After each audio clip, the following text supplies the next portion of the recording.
Sejam todos muito bem-vindos ao auditório da PLMJ. As minhas palavras são rapidíssimas e são só para dar esta nota de boas-vindas, agradecer a presença de todos. Este ano, a voragem orçamental anual é bastante impressionante e causa sempre um impacto, quer no mundo empresarial, quer na economia em geral. O nosso objetivo hoje aqui é tentar destilar e antecipar algum do impacto que possa vir a ser causado por este ritual anual que vai acontecendo com o orçamento. O ano de 2001 vai ser um ano complicado, não é? Há quem diga que o 2020 é o ano das três crises, da crise epidémica, da crise económica e da crise social. Este orçamento vai ter de evitar que exista uma quarta crise, uma crise financeira também, e portanto há aqui um equilíbrio entre tentar mitigar o impacto destas três crises que certamente vamos sentir em 2021 e procurando obter alguma recuperação sem com isso causar outros problemas que venhamos a sofrer, mas é sobre tudo isso que vamos estar aqui hoje a refletir, e para isso convido então o professor Augusto Mateus para nos vir dar umas primeiras palavras sobre esse tema e depois então passaremos ao painel. Muito obrigado a todos.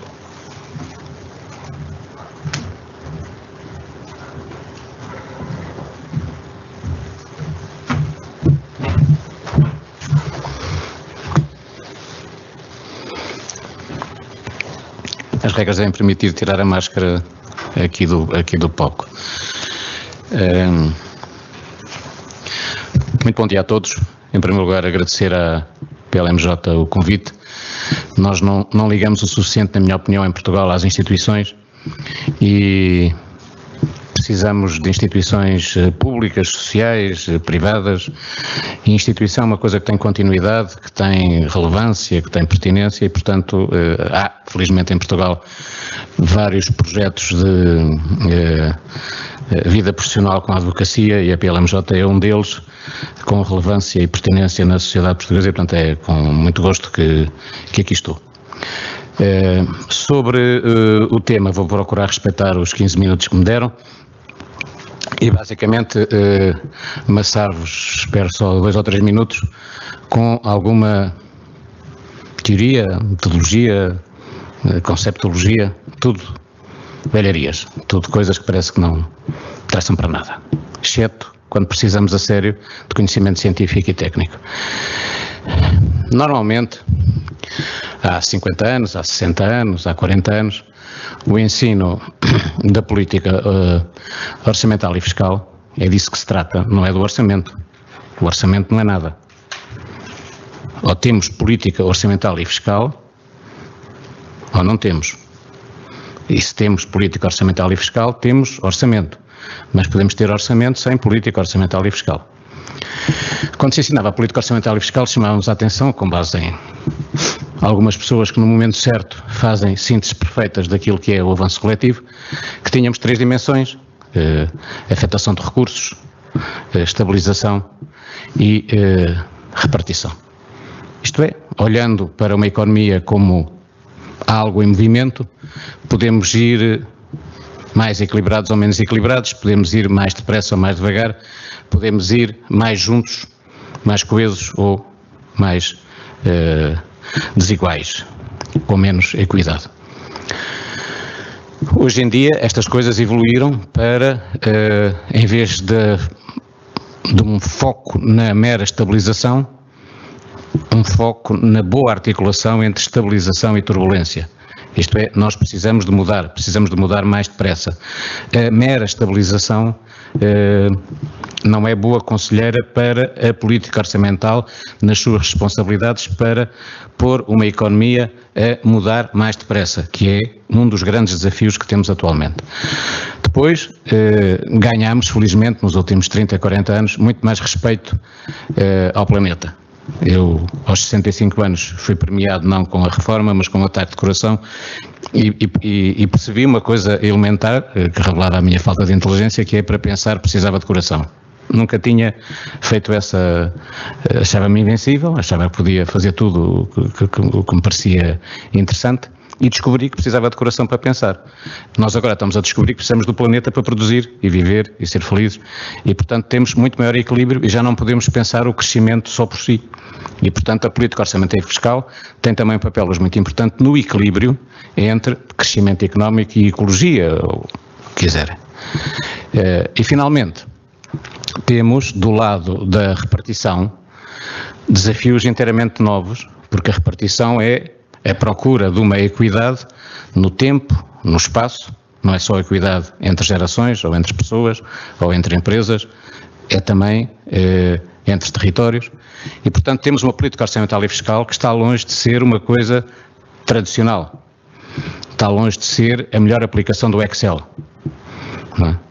O Excel dá um jeitão, não é? Podemos consolidar de todas as maneiras, construímos quadros, gráficos, tabelas os mais complicados, em 1000 onde estar 3 ou 4 errados, portanto acontece, para que só quem não sabe mexer no Excel é que nunca erra com folhas de cálculo, e portanto, a primeira nota que gostava de deixar é, vamos olhar para este orçamento com estes olhos, e não com outros olhos, digamos, de determinadas preocupações. Um orçamento é sempre, portanto, um instrumento de política económica, neste caso de política orçamental e fiscal. Há outra grande política de regulação conjuntural, que é a política monetária e cambial. No nosso caso, ela está atualmente mais simplificada, porque a política cambial é a política do euro, que é europeia, e temos uma política monetária, que é uma política com uma dimensão europeia e com uma dimensão nacional. Temos hoje um sistema europeu de bancos centrais, não apenas o Banco de Portugal, e portanto, temos essa dimensão. Um dos problemas mais relevantes de quem estuda, investiga e ensina a política económica é como é que se articula política monetária e cambial com política orçamental e fiscal. Elas não são iguais, não são substituíveis. A política monetária e cambial tem uma vantagem competitiva sobre a política orçamental e fiscal quando se trata de regular, dinamizar, melhorar aquilo que é a participação na construção europeia e na globalização. A política orçamental e fiscal tem uma vantagem competitiva sobre a política monetária e cambial quando se trata de desenvolver a partir de dentro, ou seja, a partir das empresas que existem, das pessoas que existem, dos modelos de consumo que existem, das estruturas comerciais que existem, quando se pretende desenvolver a economia e torná-la mais estabilizada e mais justa e mais dinâmica. E, portanto, não é possível ter um debate, como temos muitas vezes, em que discutimos não a política orçamental e fiscal, mas o orçamento, e discutimos a política orçamental e fiscal independentemente da política monetária e cambial. Normalmente isso resume-se a umas coisas que são um quadro com um pseudo-cenário macroeconómico. Não me estou a referir a este orçamento, estou-me a referir ao que é habitual, digamos, como dizia nas palavras de abertura, como era dito, este mês de outubro, em que há muita preocupação com algumas coisas que depois deixam de ser objeto de especial atenção. Dito isto, uma nota, portanto, sobre a situação que estamos a viver. Ao contrário do que diz o orçamento, a proposta de orçamento, nós não estamos no princípio de uma terceira fase. O que o orçamento diz é que tivemos uma fase de emergência, que foi, digamos, confinamento, princípio do desconfinamento. Tivemos uma fase de transição, em que desconfinamos alguma coisa, e agora estamos a entrar numa fase de recuperação. Nós temos uma pandemia que gerou uma crise económica e social sem precedentes. Tivemos uma primeira fase de confinamento, tivemos uma segunda fase de desconfinamento, estamos numa terceira fase, que é uma fase de convívio com o vírus, tentando otimizar as condições de atividade económica, que obviamente criou, não propriamente uma segunda vaga, mas uma generalização da pandemia e da sua propagação a ritmos atualmente mais elevados do que aqueles que foram os verificados no princípio da pandemia e, portanto, que justificaram o confinamento praticamente total que se registrou na economia portuguesa, nas economias europeias, de modo geral no mundo mais avançado. Portanto, há aí um sinal, não diria de otimismo, mas há um sinal de concepção da conjuntura económica pouco perspicaz. A recuperação vai começar bastante mais tarde. Nós temos pela frente uma fase de transição em que temos que mitigar os efeitos da pandemia em si próprios, temos que controlar melhor a pandemia, temos que mitigar os efeitos da pandemia sobre a crise económica e social. Temos que ter mais cuidado nas consequências económicas e sociais das medidas que tomamos em saúde pública. Não estou a apoiar as manifestações contra as máscaras, não estou a dizer nada disso, estou a dizer que temos que ser muito mais inteligentes, muito mais perspicazes, muito mais eficazes na criação de uma resposta com prioridade ao problema de saúde pública e à pandemia, mas com uma preocupação rigorosa de não destruir as condições de atividade económica em muitas atividades.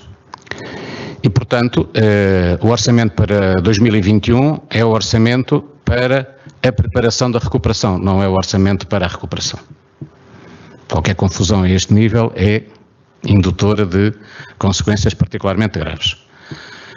Nós, muito provavelmente, vamos começar a recuperar depois do fim das moratórias, que é um marco para a questão que evocava, isto é, nós temos pela frente, no segundo semestre de 2021, um momento nevrálgico, que é o fim das moratórias públicas e privadas, que obviamente são um teste decisivo a não aumentar o económico e o social que o financeiro. E, portanto, temos que levar muito a sério aquilo que são um conjunto de medidas, neste caso de política orçamental e fiscal, que preparam os agentes económicos, neste caso concreto as famílias e as empresas, para poderem vencer esse momento-chave no segundo semestre das moratórias. Esta crise económica e social, já agora, não pode ser olhada como algo que nós confrontamos com um cardápio de crises conhecidas, não é? Queremos às vezes ter a cor perfeita, não é?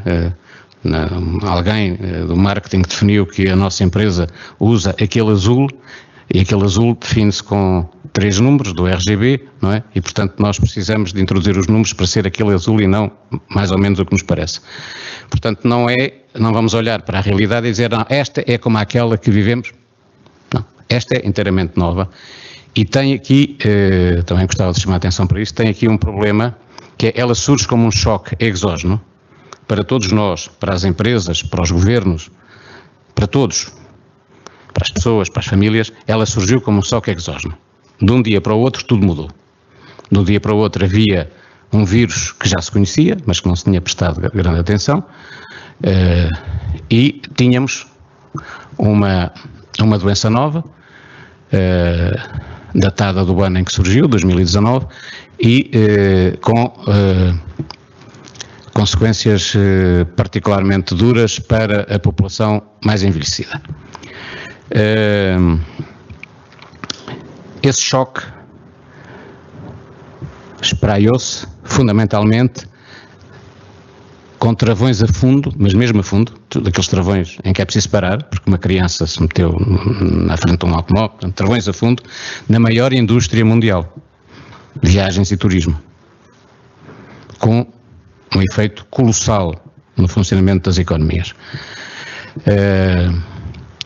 Seguiram-se todas as atividades que tinham beneficiado drasticamente de 2 mudanças no funcionamento da economia, uma, a criação de cadeias de valor globais com a globalização, em que um bem é produzido em variedíssimos países tinha aumentado muito no comércio internacional a circulação de bens intermédios, isto é, como a produção é feita em vários países, começa a transformar aqui, depois continua ali, depois vou para ali e depois inunda os mercados.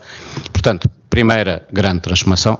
O setor automóvel e a indústria da moda são dois bons exemplos de cadeias de valor mais globalizadas que sofreram. E tínhamos lentamente, mas de forma relativamente rápida em termos de história da humanidade, tínhamos passado da economia das quantidades à economia do valor, da economia do tangível à economia do intangível. A maior empresa mundial da indústria da moda, que é a Zara, firmou-se não propriamente numa lógica estritamente industrial de produção de bens, mas firmou-se na lógica de dominar a competitividade empresarial e industrial para poder fazer das suas lojas uma das melhores expressões de passeio público. E o grande trunfo competitivo da Zara continua a ser a possibilidade de renovar todas as lojas que tem em todo o mundo cerca de 45 vezes por ano.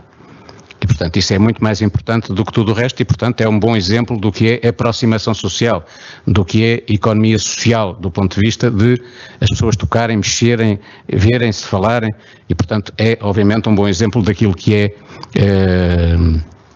aqui mais atingido. Portanto, nós tivemos os efeitos desse choque, mas ainda não sabemos os efeitos do choque das duas crises a que estamos habituados. Uma é a keynesiana, debilidade da procura, vamos tendo sucessiva debilidade da procura, ela pode ser mitigada com medidas que estão neste orçamento e que têm sido tomadas pelos sucessivos governos, e temos outra que é uma crise clássica, que é quando há procura, mas não há capacidade das empresas de satisfazerem essa procura com níveis de rendibilidade suficientes. Exemplo, ninguém voa com aviões abaixo dos 70%. Se eu tiver uma companhia de aviação que voa com aviões com menos de 70% de ocupação, só perco dinheiro. E, portanto, certas regras, se eu reduzo drasticamente, vejam todo o setor cultural e criativo, não tem condições, tem procura. Se pudesse haver oferta, haveria procura, não é um problema de rendimento, nem de escolhas dos consumidores, é um problema de impossibilidade de desenvolver aquela atividade. Portanto, temos uma crise clássica, uma crise keynesiana que se vão progressivamente alinhar uma com a outra em cima deste choque e, portanto, ainda não vimos muito da crise verdadeira que temos entre mãos. É um iceberg, vemos a ponta do iceberg, mas estamos tipo Titanic. Digamos, o Titanic nem viu bem o iceberg, nós vemos uma ponta do iceberg, mas falta-nos ver muito mais. 2021 é, portanto, um ano com estas características. O que é que o orçamento nos traz? Traz um cenário macroeconómico que eu penso que é relativamente otimista, de uma quebra do produto abaixo dos 10%. Uma pequena nota, nós queremos avaliar a realidade ou queremos usar indicadores? O PIB, corretamente, metodologicamente, usa a imputação das rendas dos proprietários ocupantes como valor do PIB. Isto é, se eu comprei uma casa, ainda estou a pagar, mas se a comprei, eu registro no PIB o serviço prestado por essa casa, que é avaliado por uma renda de uma casa equivalente. No caso português, isso são cerca de 10% do PIB. Isso não mexe, continua a ser calculado. Portanto, o indicador que temos é um indicador que subestima, porque agora não nos estamos a aproximar do nível de vida, do PIB como indicador de nível de vida, nós queremos o PIB como indicador do choque que sofremos. Podia multiplicar os exemplos, mas temos só para vos dar um número, temos no segundo trimestre de 2020, tivemos cerca de 25% de quebra no volume de trabalho, o PIB estimado tem uma quebra de 16,3% e o rendimento teve uma quebra de menos de 10%. Razoavelmente menos de 10%. Portanto, temos num terreno de desequilíbrio pela primeira vez, nós temos salários que não são riqueza. Temos salários que são déficit público e déficit privado. Não é? E muito bem, porque é uma medida absolutamente necessária para enfrentar esta crise. Temos é que ter noção de que esses salários não têm uma contrapartida na produção de riqueza porque não se produziu. E, portanto, há aqui desafios que penso que são fáceis de entender. O cenário é relativamente otimista. Em relação ao cenário que os jornalistas prestam mais atenção a isso, em relação ao cenário recente do Banco de Portugal, o cenário apresentado parece mais correto do ponto de vista do investimento, da formação bruta de capital fixo, mesmo assim subestima. Nós vamos ter uma crise significativa na redução da formação bruta de capital fixo, que vai entrar a sério em 2021, eu vou já acabar, e portanto, temos essa realidade. Portanto, diria que há neste orçamento uma subestimação da natureza da crise, da natureza dos problemas, da sua real dimensão, e ele assume-se claramente como um orçamento, com um conjunto de medidas na esfera social, na esfera da mitigação da quebra de rendimento, tem um conjunto de medidas aceitáveis, podia ter medidas simples. Esta crise tem uma característica inteiramente nova, que é assimétrica, se não gostarem da palavra, porque parece muito cara. Uma mais simples é uma crise em que pode haver empresas e pessoas e famílias que seguem rigorosamente na mesma como estavam, e há empresas, famílias e pessoas que sofreram um choque quase total em relação à sua vida. Portanto, é a coisa mais assimétrica que temos pela frente e, portanto, tal como no anterior ajustamento à crise financeira internacional e à crise da dívida soberana em Portugal e na Europa do Sul, nós introduzimos contribuições extraordinárias. Este orçamento devia ter introduzido uma contribuição extraordinária em que aqueles cujo rendimento não foi afetado tinham uma pequena contribuição para aqueles cujo rendimento foi drasticamente afetado. Coisa simples, óbvia, juntando equidade e justiça. O orçamento é muito pouco relevante, é muito pouco pertinente para as empresas. Portanto, tudo o que é a recuperação por investimento, tudo o que é criar condições para que as empresas possam investir, possam resistir à quebra do investimento, possam equilibrar-se do ponto de vista da sua estrutura de capital e da sua liquidez. Em relação àquilo que são os grandes desafios que temos a 2021, o orçamento não tem nenhuma medida. Nós temos, relembro-vos que Portugal é o país, em termos relativos, é o quarto país do mundo mais afetado pela crise do turismo. Nós vamos perder este ano mais de 10 mil milhões de euros de receitas turísticas e temos uma estrutura empresarial que sempre foi desenvolvida com problemas de insuficiência de capital próprio e de liquidez e, portanto, temos também indicadores preocupantes, como toda a Europa do Sul, nessa matéria. Aliás, por Europa do Sul, atenção que a Europa do Sul é, no mundo avançado, a zona mais atingida por esta crise. Espanha, Itália, França e Portugal são as economias europeias com perspectivas menos favoráveis para 2020 e para 2021. E, portanto, concluindo, um orçamento que não assume por inteiro aquilo que é a política orçamental e fiscal, perde-se em dezenas e dezenas e dezenas de medidas. Por exemplo, na minha opinião, discutível, criticável, não tem que ver com o orçamento, uma medida de gestão de política fiscal, que é a mexida nas retenções na fonte. A retenção na fonte é uma medida de administração peço desculpa.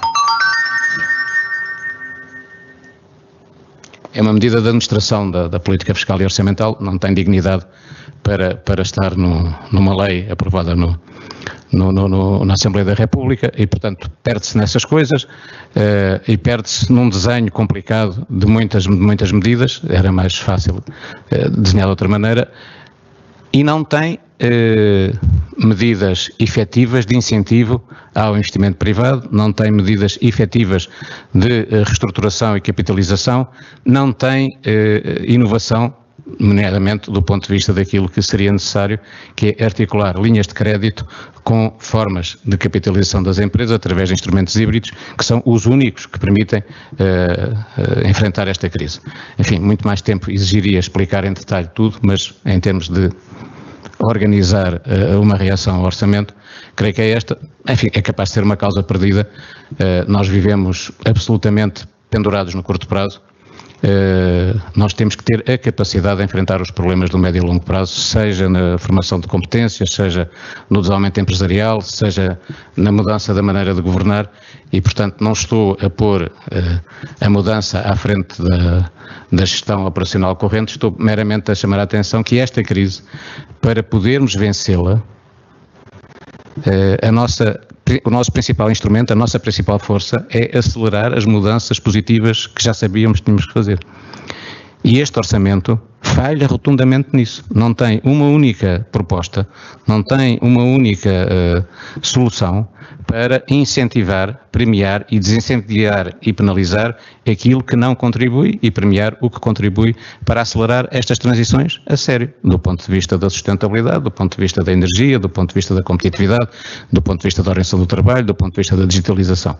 É, desse ponto de vista, um orçamento tradicional numa situação absolutamente extraordinária, é um orçamento complicado onde devia ser simples, é um orçamento enviesado, muito virado para o rendimento e completamente alheio em relação aos problemas de voltar a criar riqueza, investir melhor, fazer uma afetação de recursos mais pensada a partir dos desafios para daqui a vários anos. Não resisto a dar um indicador, as mulheres em Portugal aos 65 anos têm mais um ano de esperança de vida do que as suas concidadãs europeias. Mas depois, do ponto de vista do percurso, quando perguntamos, mas e anos a viver com qualidade de vida, o ano a mais transforma-se em 4 anos a menos. E, portanto, concordarão comigo que do ponto de vista das despesas de saúde, o que é preciso é, obviamente, fazer mais despesas em saúde, porque a situação nos exige isso, mas não apenas mais despesas em saúde. Despesas em saúde que respondam com racionalidade, que respondam com eficácia aos verdadeiros problemas de saúde. Muito obrigado.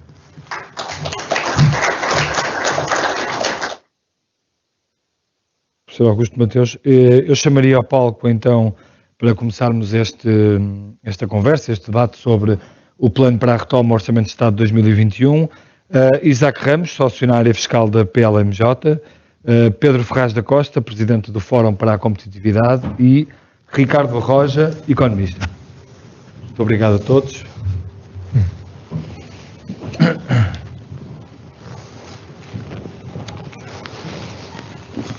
Bom, e começava pelo Isaac Ramos, da PLMJ, e acho que era bom mesmo para as pessoas que nos estão a acompanhar, por perceber a vossa opinião, de um ponto de vista, se quiserem, mais geral.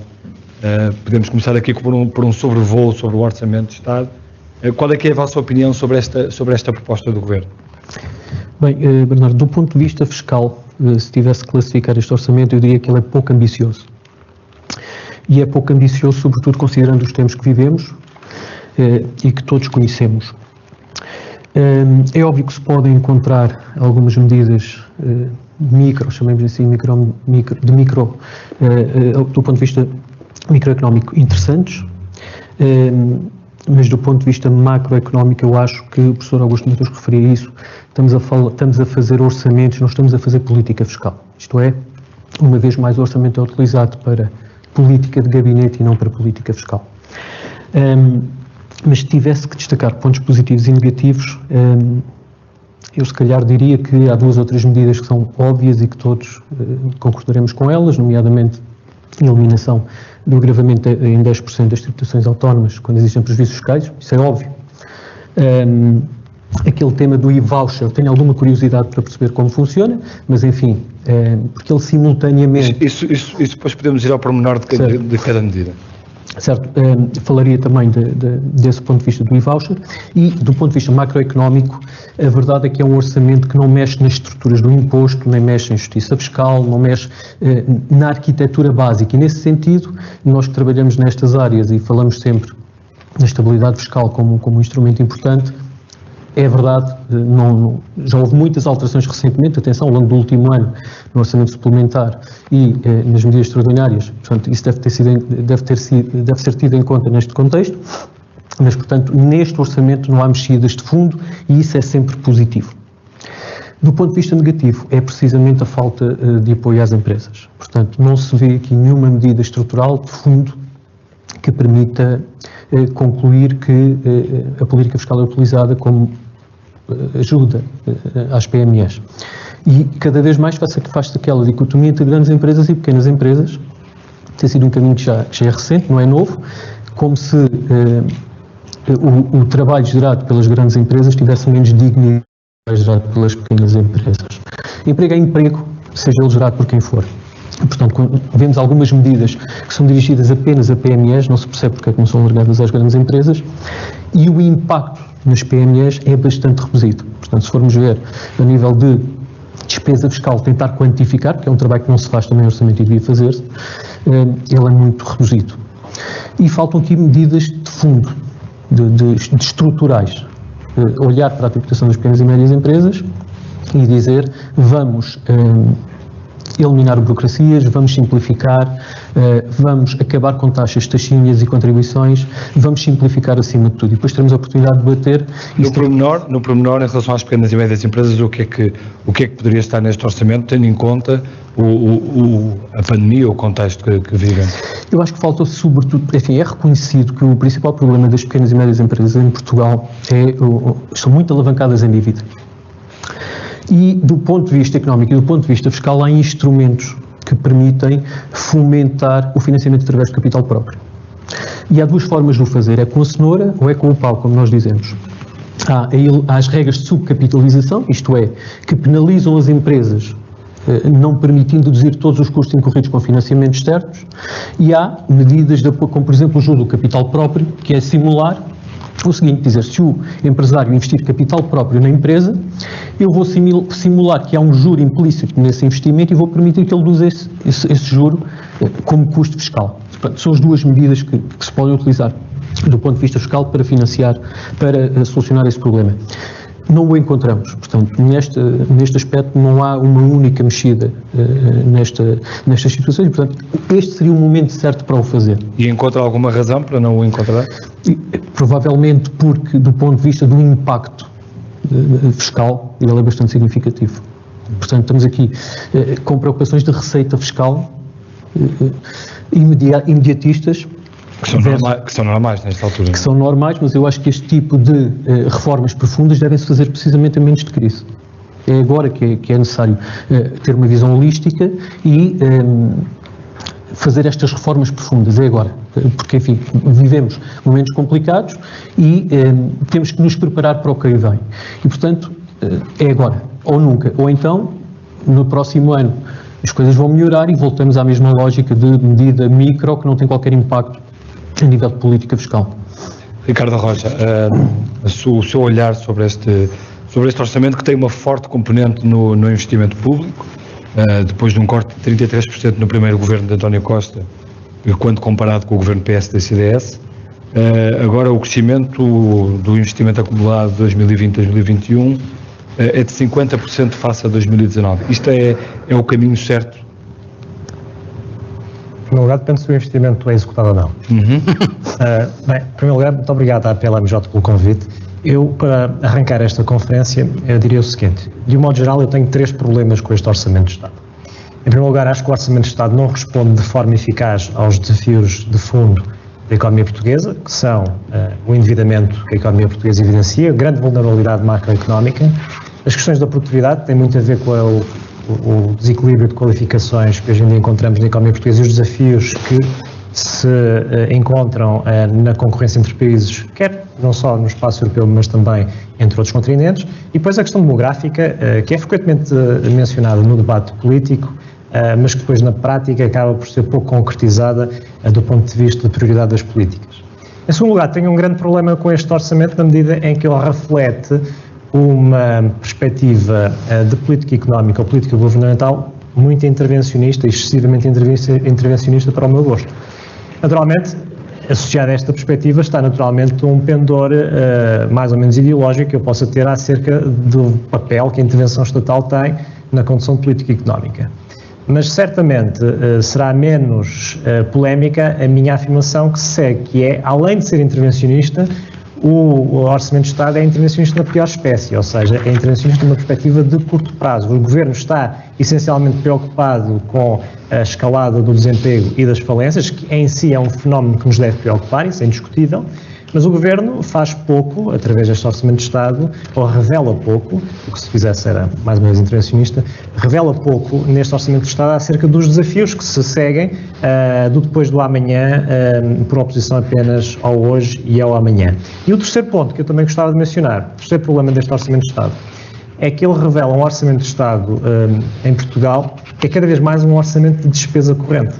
Vejam bem, estamos a falar de um Orçamento de Estado que envolve uma despesa pública total de 100 mil milhões de euros. É um número impressionante por si só.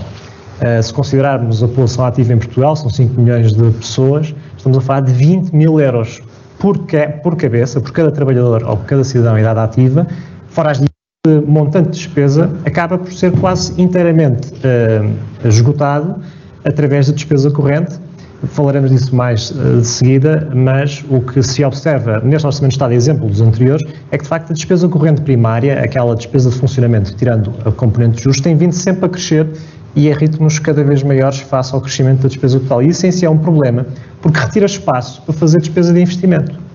E de facto, este Orçamento de Estado é um orçamento que aposta no investimento público, mas se não tivéssemos o dinheiro europeu, dificilmente seria possível. E isso é um problema porque, por um lado, revela uma preferência pelas decisões de consumo com recursos públicos, em vez de decisões de investimento com esses mesmos recursos, e depois revela que só conseguimos fazer investimento a sério quando há ajuda europeia, um pingar de dinheiro proveniente da Europa, porque, de facto, os recursos, que são muitos, que são pedidos, exigidos aos contribuintes portugueses, são quase que inteiramente escutados em despesa corrente. E isto, na minha opinião, estes 3 pontos, são pontos que de facto criam neste Orçamento de Estado mais problemas do que propriamente soluções, tentam lidar, que o problema faz do Orçamento de Estado um instrumento que procura lidar com problemas, com questões demasiado circunstanciadas e perdem de vista, de facto, os verdadeiros problemas da economia portuguesa, porque independentemente de nós apreciarmos mais ou menos intervencionismo estatal, o Orçamento de Estado é, obviamente, uma peça de política económica que não deve ser negligenciada.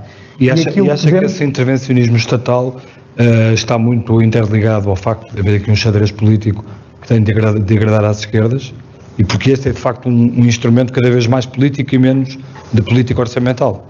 Em parte sim, agora a questão é que infelizmente em Portugal até as ditas direitas são pelo intervencionismo estatal, portanto eu diria que é um bocadinho transversal essa evidência. Aquilo que e vou agora dando exemplos concretos para não ficarmos também só pela discussão abstrata. O caso, por exemplo, das empresas.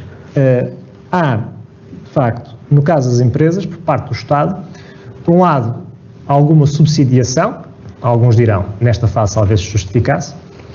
A médio prazo, eu sou da opinião de que o Estado não deve subsidiar empresas, mas ao mesmo tempo, para além desta lógica de subsidiação, há também uma lógica de limitação administrativa, porque muitos destes apoios vêm na forma de constrangimentos administrativos, vêm na forma de limitações, por exemplo, à capacidade das empresas de se ajustarem. E é ver, de facto, todos os apoios que são introduzidos no Orçamento de Estado têm como limitação as empresas não poderem despedir. Dir-me-ão, mas é uma medida positiva neste lucros apoiadas pelo Estado. Mas mesmo os programas de layoff vêm sempre com condicionantes. E são condicionantes que podem parecer uma cenoura, ou podem parecer um prémio por ter acesso a fundos públicos, mas que a médio e longo prazo podem, de facto, evitar que muitas empresas tenham agora de tomar decisões difíceis, que podem naturalmente ser contrabalançadas com outras decisões também, mas que tomem agora as decisões difíceis que no momento de crise devem ser tomadas. E isso, na minha opinião, com as empresas em particular, é uma lógica errada de relacionamento entre o poder público e as empresas. Na minha opinião, o Estado, relativamente às empresas, devia preocupar-se exclusivamente em fomentar um mercado de financiamento que funcionasse como deve ser. Aí estou totalmente de acordo que as linhas de crédito com garantia pública foram um instrumento importante e devem continuar a ser implementadas. Sobre isso, o Orçamento de Estado é relativamente omisso. Que vão ser criadas linhas de crédito com garantia pública, mas não diz exatamente em que moldes é que essas linhas vão funcionar. Eu sou da opinião que a garantia estatal deveria começar a ser menor face àquilo que foi, por exemplo, há uns meses atrás. O Governo também, dentro dos seus poderes regulatórios, devia também preocupar-se. Mas a situação tende a agravar-se, não é? Tende a agravar-se. A situação, por exemplo, da pandemia, as coisas provavelmente não vão ficar melhor. Eu pergunto é se se o Estado não serve exatamente para alturas destas, para apoiar as empresas, para estar aqui quando as empresas estão em grandes dificuldades. O Estado por exemplo, o layoff não foi uma medida importante? Foi, porquê? Porque vivemos uma situação absolutamente extraordinária em que a economia foi fechada, houve uma situação de confinamento e, portanto, o programa de layoff, ao contrário do que às vezes se diz, não foi um programa de apoio às empresas, foi um programa de apoio aos trabalhadores, porque viram-se confrontados com uma situação em que legitimamente não podiam trabalhar, porque estavam impedidos legalmente de sair à rua para poder trabalhar e, portanto, o layoff foi uma medida importante, não nego, e na minha opinião, e escrevi-o, até ter sido mais ambicioso, como foi em alguns países, porque isso teria depois permitido evitar outro tipo de política governamental, nomeadamente as moratórias de crédito, que acho que foram, a meu ver, uma medida, já discutiremos certamente, uma medida que vai criar mais problemas do que soluções a médio prazo, mas lá iremos. E as linhas de crédito com garantia estatal também, naquele momento, foram apropriadas, porque, efetivamente, nós em Portugal, por um lado, as empresas também se viram metidas de elaborar. Em segundo lugar, porque nós em Portugal temos desde há muito tempo um sistema bancário financeiro que funciona mal. E funciona mal porquê? Porque exclui muitas empresas, designadamente pequenas empresas, porque baralha conceitos como o conceito da responsabilidade limitada e da esfera pessoal dos proprietários, ou seja, temos sistematicamente bancos a solicitar avalos pessoais a pessoas, empresários, que estão à frente de empresas ou possuem empresas de responsabilidade limitada e, portanto, uma coisa colide com a outra, e vocês têm aqui audiências, há muitos advogados e, portanto, certamente compreenderão facilmente esta questão. Temos uma concentração bancária como, de facto, não há paralelo a nível europeu, onde há muito mais bancos com cotas de mercado mais pequenas e que se traduz na prática numa pressão competitiva maior. E, portanto, essa medida foi importante naquele momento, mas agora é preciso começar a arrepiar caminho gradualmente. E como é que isso se faz? Mantendo linhas de crédito com garantia pública, mas reduzindo o plafond da garantia pública associada às mesmas medidas. E depois outra medida, a segunda medida, só para terminar, onde a ação do Estado também se justifica de um ponto de vista regulatório, que é também na questão dos seguros de crédito. É uma questão que foi mencionada pelas empresas ao longo dos últimos meses, que o mercado em Portugal também aí está pouco desenvolvido, aí o Estado pode dar um conforto, designadamente também através de uma garantia, mas porquê? Porque está a colmatar uma falha de governo, eu nem chamaria falha de mercado, chamo-lhe uma falha de governo, na medida em que o Estado, através do seu esforço regulatório, pode proativamente incentivar a entrada de novos operadores em cada segmento de mercado. E, portanto, ao não fazê-lo, depois, obviamente, vê-se na situação de ter que facilitar o contexto para que esses operadores surjam. E, portanto, essas duas medidas são adequadas. Agora, tudo o resto que introduz a subsidiação no sentido de estar a pagar custos de funcionamento das empresas e, sobretudo, tudo aquilo que restrinja administrativamente a atividade das empresas, são campos minados, onde o Estado não deve entrar e que a prazo vão criar mais problemas do que soluções, porque vão bloquear o crescimento da economia sem que isso beneficie os cidadãos e os contribuintes em geral. Então, deixa-me ouvir o Pedro Ferraz da Costa e para lhe perguntar se também tem dúvidas sobre esta frente intervencionista do Estado que está muito patente neste orçamento.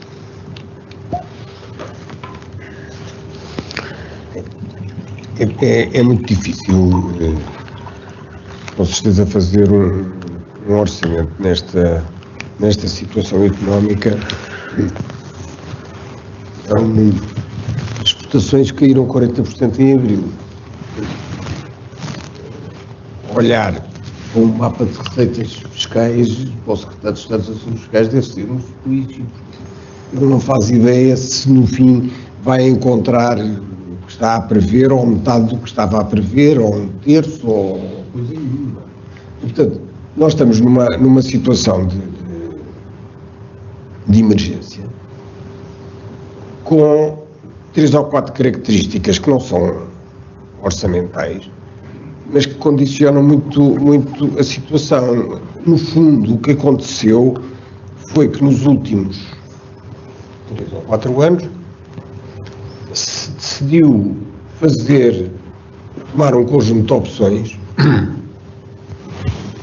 horários para 35 horas, fazer determinados investimentos e aumentos na função pública e aumento do número de funcionários, consumindo com isso tudo aquilo que o Secretário de Estado do Orçamento, o ex-Ministro das Finanças, conseguiu cativar e não gastar no que estava previsto no Orçamento de Estado. Nós estamos aqui, como temos estado agora em todos os anos, a analisar um documento que perdeu credibilidade em termos estruturais, porque deixamos de acreditar. O professor Augusto Mateus falou nesse aspecto e eu gostava de o retomar no problema das políticas de orçamento. Foram aprovadas em 2011 na União Europeia 6 leis que obrigavam os Estados-membros a melhorar a qualidade da política orçamental, evidenciando as consequências a médio prazo das decisões que se tomam hoje, várias coisas disso. Nós ainda não fizemos nada. Já temos um diretor-geral para isso, uma equipa. Mas até já houve uma equipa que se demitiu por nada se ter feito. E, portanto, há um objetivo deliberado de não dar informação suficiente a quem a possa avaliar. É melhor ser só o Secretário de Estado do Orçamento a saber de facto o que é que se passa, do que o Parlamento, que come isso com a maior das facilidades. O tal Six-Pack foi aprovado em 2011 e não temos esse ciúme.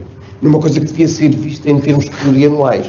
De modo que, em relação à sua pergunta, o primeiro problema é que nós tivemos uma realidade que foi diferente da que foi descrita e aprovada, consistiu em utilizar recursos que tinham determinados objetivos noutros, que tinham consequências muito negativas no futuro, e neste momento todas as críticas que se possam fazer ao orçamento por não subsidiar suficientemente as pessoas ou as empresas, eu quase digo que sorte a nossa, porque é melhor não se atirarem muito para fora do pé, porque se calhar vamos ter uma situação muito complicada. Em relação à política fiscal, acho que é bom que nos capacitemos, que tem como único objetivo a cobrança de receitas. Todos aqueles objetivos de política económica que podem estar associados à política fiscal não existem. E falar hoje em dia com os secretários de Estado é profundamente desanimador, porque, além de saberem muito pouco dos assuntos, conduzem isto com o maior dos descaramentos. Eu vou dar um outro exemplo. Em 2010, foi aprovada uma autorização legislativa para criar um regulamento de taxas.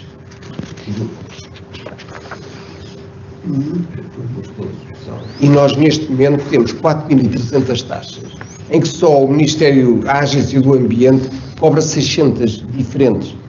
Portanto, não há qualquer controle de política orçamental, porque há serviços que nem sequer sabem. Mas isso permitiu o tal discurso de não há austeridade no anterior caso governo. Não, permitiu que qualquer direção-geral que conseguisse apoio político para lançar uma taxa autónoma para poder criar mais uma equipa de trabalho ou contratar uns amigos, podia fazer isso dessa maneira. Foi para o que serviu e foge completamente ao escrutínio. Portanto, nós temos um país que gasta 50% do seu rendimento através de mecanismos que estão profundamente errados, que não são escrutináveis, e isso que é o principal problema.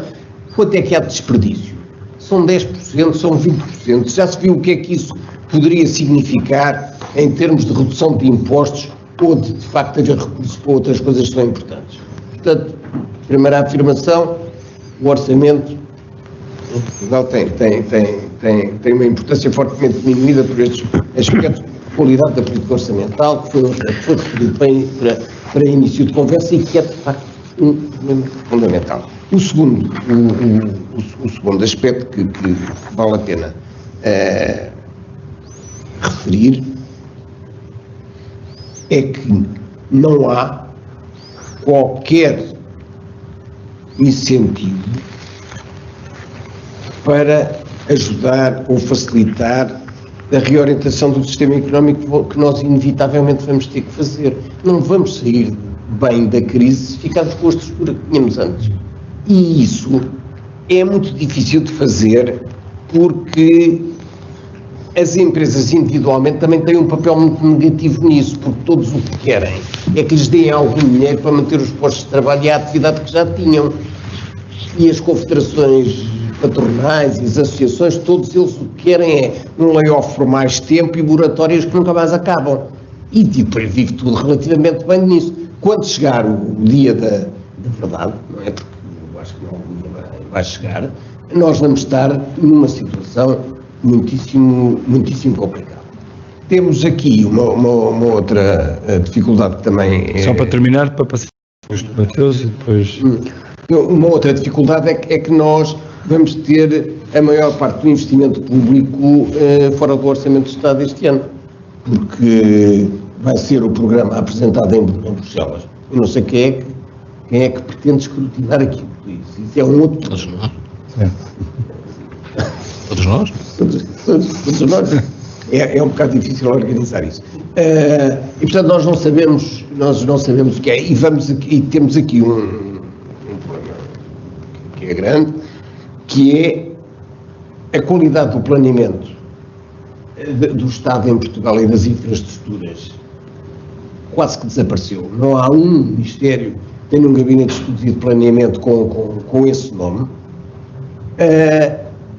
Normalmente há países que têm maus governantes e a classe política não é nada de especial, isso é um problema generalizado. Mas há uma estrutura nos ministérios que vai fazendo isso. Nós cá não temos esta segunda camada. Bom, o Ferraz da Costa descreve um governo na penúria absoluta, que não tem nada, que está... Não, mas o seu quadro é muito negativo, o quadro que faz do governo. Não, o meu quadro não é nada negativo. Eu estou a tirar uma fotografia que toda a gente sabe que corresponde à realidade. Não basta ouvi-los falar. Não é de outra maneira e eu acho que a culpa não é só deles, é também nossa, porque no fundo colaboramos nisto alegremente. Se exige pouco. Augusto Mateus, há pouco falava ali sobre a questão de investir melhor e usava palavras como complicado, enviesado, voltar a criar riqueza. Bom, à nossa frente temos um plano de muitos milhões que fala-se cada vez mais desse programa de resiliência e de retoma, mas este plano também está a ser olhado com muita desconfiança, porque pode ser também quase como uma mera corrida à despesa para gastar tudo o que se possa gastar, para não haver problemas de execução. Temo que isso possa acontecer? Temos sempre que temer, mas não creio que esse seja o problema número 1. O problema número 1 é não nos deixarmos iludir, não porque alguém nos queira iludir, é como a máscara. Nós devemos usar máscara porque é uma medida de saúde pública para travar a pandemia. Não pomos máscara porque o outro já tem. O que é que eu quero dizer com isto? As exportações vão cair este ano 22%. Portanto, 100, passamos para 78. 2019, 100. Tudo melhorou em Portugal, mas a agilidade para pegar em números e tirar conclusões talvez não tenha melhorado tanto quanto era necessário. Portanto, passamos de 100 para 78. Está previsto que aumentem em 2021 11%. 11% sobre 78, não é? São 8,6. 8,6 em cima de 78, não é? Fica muito abaixo dos 90. Portanto, nós vamos exportar, crescendo 11%, vamos exportar bastante menos. E, portanto, temos um problema complicado. Estarmos em 2021 com cerca de 13% de exportações abaixo do que tínhamos em 2019 é um problema complicado. E, portanto, eu estou a dizer isto porquê? Portugal, quando entrou completamente na construção europeia, no projeto vencedor, que foi o projeto das Comunidades Económicas Europeias e agora da União Europeia, tinha um nível de investimento em relação ao PIB de 15%.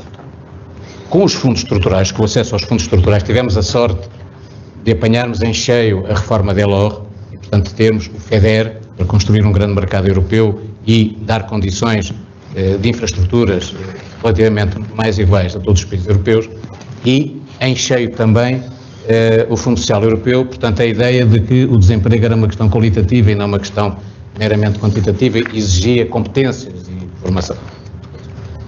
E portanto fomos por aí fora e no final dos anos 90, naquele período do século passado em que eu tive também a sorte de poder ser responsável por um conjunto de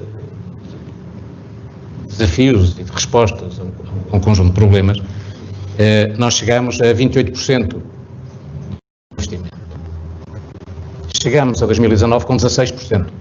Na União Europeia, na nossa União Europeia, mais desenvolvida, aquela com que nos podemos comparar, chamada União Europeia A15, aquela que nós fizemos parte, nós com a Espanha fomos ao mesmo tempo o 11º e o 12º, depois entrou a Escandinávia e quis entrar e ficamos com 15, e depois tivemos o alargamento já no século XXI. Portanto, se nos compararmos com essa União Europeia A15, desde 1986 até 2019, o mínimo foi 20%, o máximo foi 22%.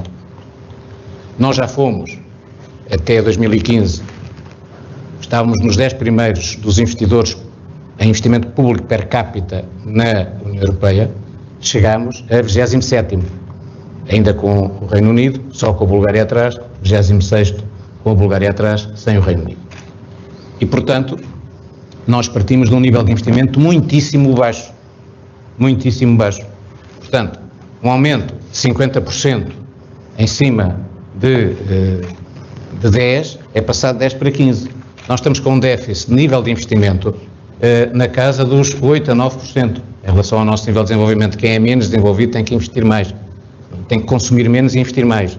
Não é fazer sacrifícios, não é austeridade.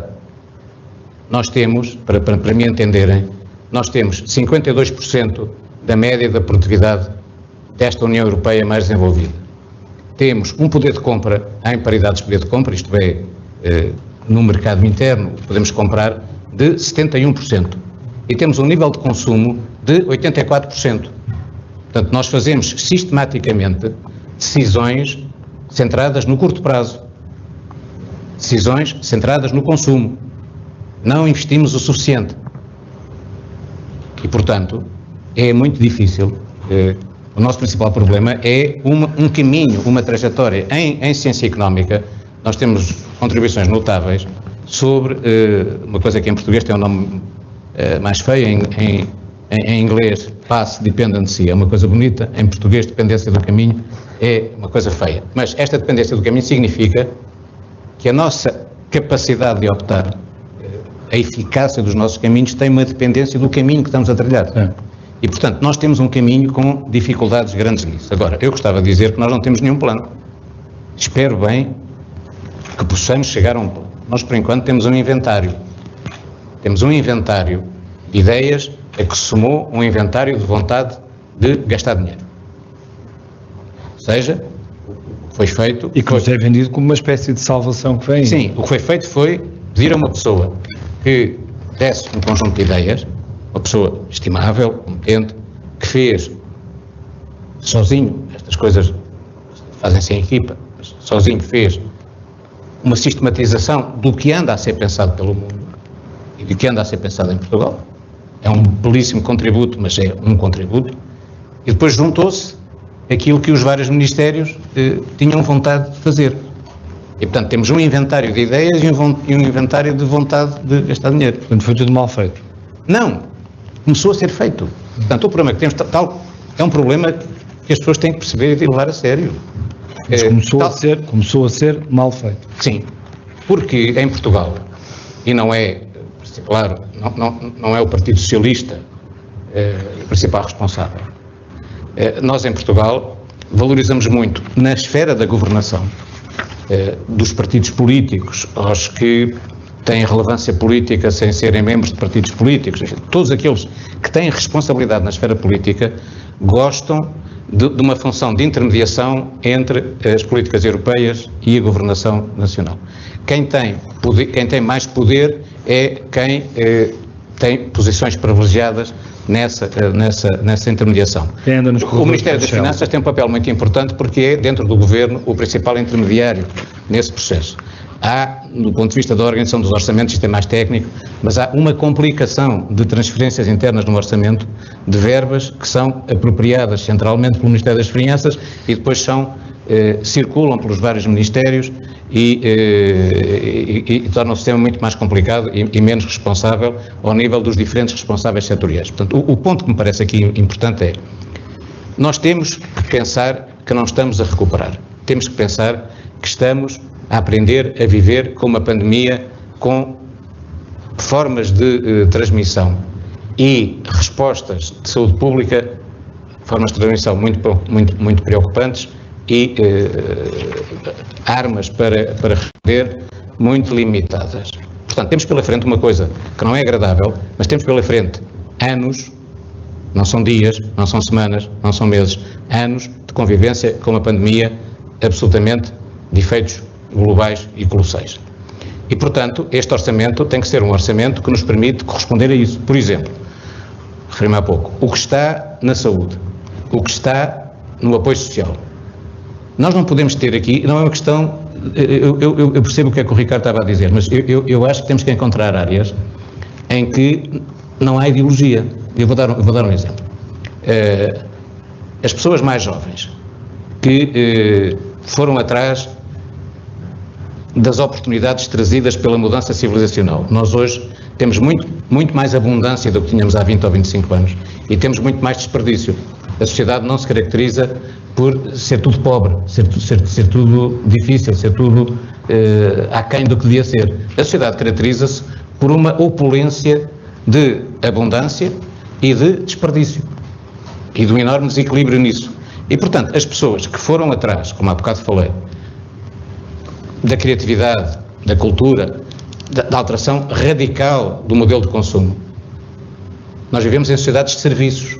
A indústria transformadora na Europa representa 10% do valor criado. Nós vivemos em sociedades onde os serviços são 80%, 85% da criação de riqueza. Muitas pessoas foram atrás do convívio social, foram atrás da criatividade, foram atrás das artes, foram atrás da cultura. Essas pessoas geraram, e bem, formas muito flexíveis de organização do trabalho. Têm rendimentos que não são permanentes, têm rendimentos oscilantes. Habituaram-se a ter anos melhores e anos piores. Essas pessoas, no seu conjunto, têm sido, não só em Portugal, mas em toda a Europa, maltratadas porque os assalariados com contratos a termo incerto têm um tratamento de favor em relação a estas pessoas. Portanto, nós precisamos de, nesta emergência, perceber bem que há um problema de travar a crise clássica e a crise keynesiana. A crise clássica trava-se com medidas de apoio ao rendimento. Claro. É o que nós temos feito. A crise keynesiana. A crise clássica trava-se com política fiscal e política orçamental e política monetária. São medidas que permitem às empresas resistir. Portanto, o que está a acontecer é que todas as empresas, grandes, pequenas, médias, pequeníssimas, micro, estão todas a sofrer um embate, umas até tendo novas oportunidades. Não sei se têm a noção de que em agosto, em julho, o recheio da habitação e a tecnologia e a cultura bateram recordes de vendas em Portugal e nos países europeus. A casa tornou-se numa nova centralidade de consumo e, portanto, as pessoas dedicam muito mais tempo a isso. Nunca se vendeu tanto na Europa e em Portugal de recheio de habitação, de novas soluções. Portanto, ao contrário de outras atividades onde a crise é absolutamente colossal. Portanto, deste ponto de vista, calmo já, deste ponto de vista, nós precisamos de perceber que crise muito diferenciada precisa de medidas muito diferenciadas. Se eu...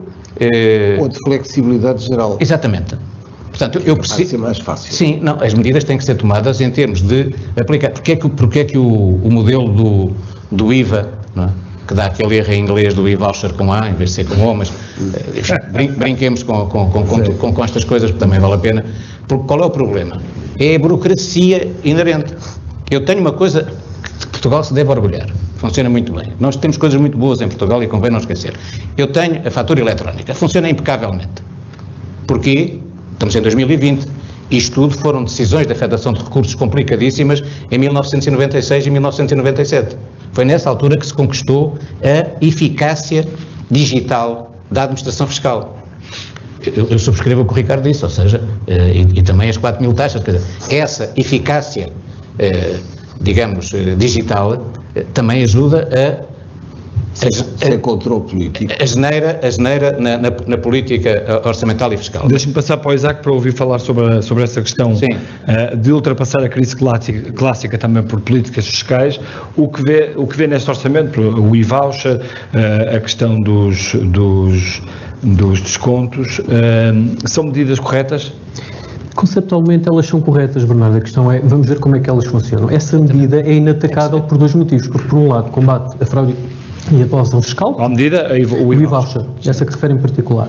E, por outro, fomenta consumo. Portanto, ela conceptualmente, ela faz sentido. Vamos ver como é que funciona na prática. Agora, estamos a falar de uma medida que não tem qualquer significado, como não tem significado o tema das tabelas de retenção na fonte, que têm ocupado... Sim, que dá 1 a 14 euros. 1 a 14 euros, vamos lá ver, a medida da retenção na fonte é uma medida de decência fiscal, não mais do que isto. O que é que significa? Em 2019, não sei se tem ideia disto, o Estado devolveu em reembolsos 3 mil milhões de euros. Isto significa duas coisas, que as tabelas são mal feitas, porque o objetivo das retenções na fonte é aproximar o mais possível a retenção mensal com o imposto de vida final. Se o Estado devolve 3 mil milhões de euros é porque elas não estão bem feitas. E segundo, o Estado andou a financiar-se à taxa zero, à custa dos contribuintes. E, portanto, é uma medida de decência. Além do mais, ela é incompleta. Mas isso também pode ter aqui outro lado, que é o reembolso para muitas famílias também é importante. Era aí que eu queria chegar. Vamos ver... os cálculos apontam para uma média de 1 euro qualquer coisa de benefício mensal. Vamos consumir mais 2 cafés? E se calhar na prática, o português médio utilizava o reembolso do IRS para fazer investimentos ou para fazer poupança, tanta falta nos faz, ou para fazer investimentos um bocadinho maiores. Como não tem capacidade de poupança própria, utilizava esse reembolso, como utilizava o subsídio de férias e o subsídio de Natal. Portanto, vamos ver se tem impacto. Mas mais, é que essa medida, obviamente, é daquelas de política de gabinete que soa bem. Mas ela até foi mal pensada, porque, repare, os trabalhadores independentes, ou os falsos recibos verdes, todos os meses levam com 25% de retenção na fonte. E esses não foram alterados. Continuam a pagar 25%. Está a ver? Já é falta de visão holística da coisa. Vamos alterar esta tabela de retenção na fonte porque politicamente é vendável. Mas depois esqueceram-se os trabalhadores. Não é falta de visão holística, não queriam devolver esse dinheiro às pessoas que não lá ficam. Não sei, doutor, não sei. Eu acho que se esqueceram. É a minha percepção. Esqueceram-se. Esqueceram-se os trabalhadores. Portanto, esqueceram-se que a taxa é fixa, é 25. Mas há se posso, sim, pode. Há uma realidade que é mais simples. Muitas vezes nós vemos muitas vezes corrupção onde é apenas incompetência, vemos muitas vezes maldade onde é ignorância. Portanto, não quer dizer que não exista maldade, não quer dizer... Não é? Para além das nossas divergências ideológicas, gostamos mais assim ou... Agora, o ponto que está aqui não é aceitável numa sociedade moderna. O século XXI, o século XX foi um século de expansão decisiva da situação de assalariado com capacidade de consumo. A grande mudança do século XX é generalizar a cidadania, portanto as pessoas foram muito mais cidadãos do que súditos, nos diferentes formas de organização do Estado, e no coração das sociedades no século XX estiveram assalariados com poder de consumo, e não apenas assalariados com capacidade de trabalho.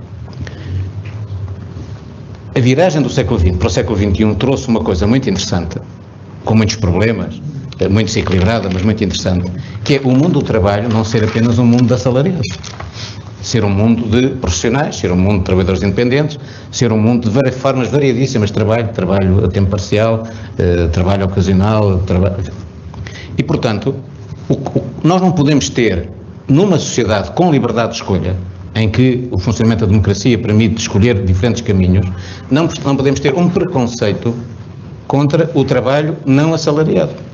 E, portanto, há, obviamente, aqui uma lógica que em Portugal é muito impulsionada pela cor do recibo.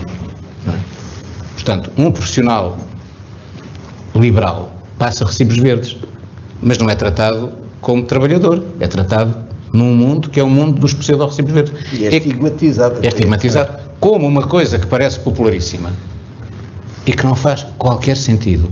É uma atrocidade intelectual a ideia de que o micro é melhor que o pequeno é melhor que o médio e que o médio é melhor que o grande. É uma atrocidade intelectual.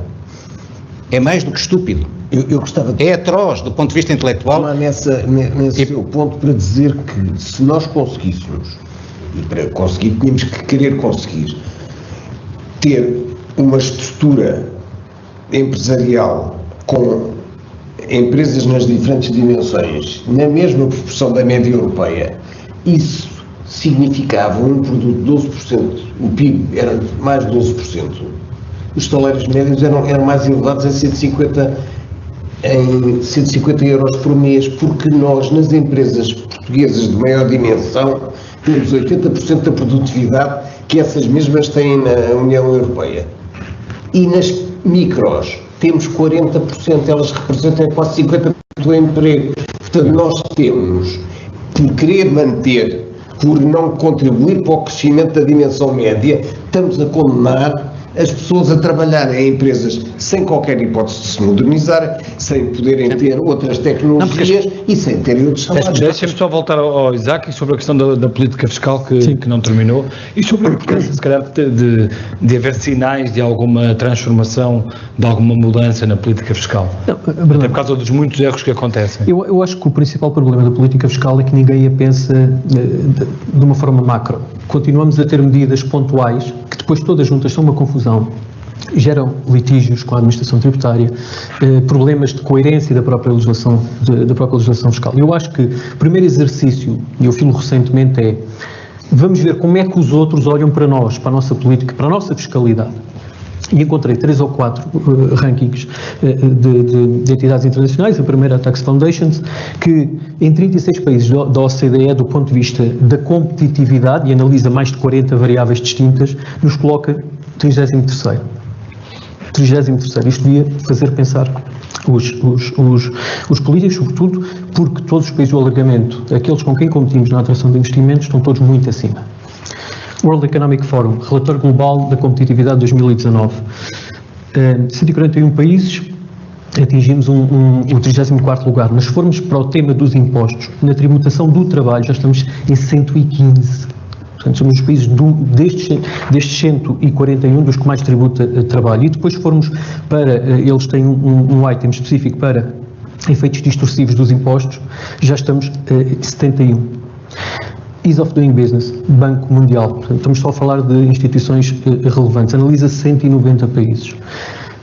Em geral ocupamos o número 39, no específico de Paying Taxes, que é o que analisa o sistema fiscal, 43º.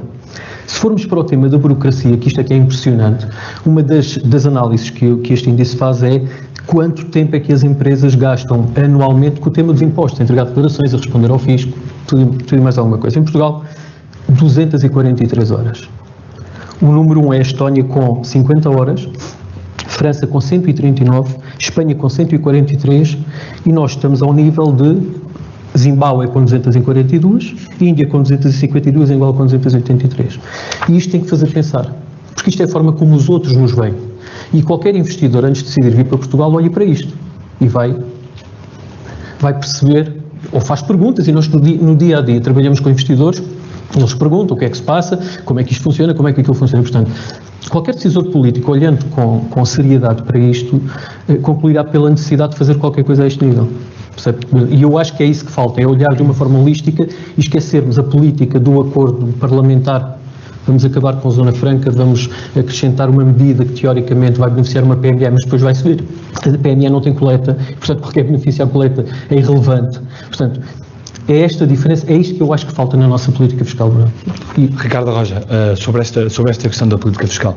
Eu acho que a política fiscal em Portugal padece de vários problemas. Em primeiro lugar, não se percebe para que é que se faz política fiscal em Portugal. É para condicionar e incentivar o comportamento económico? É para maximizar a receita? Ou é para fazer passar os orçamentos de Estado no Parlamento? Portanto, são 3 perspectivas diferentes, uma política, uma técnica, uma administrativa, e de facto em Portugal não temos uma linha de orientação sobre essa matéria.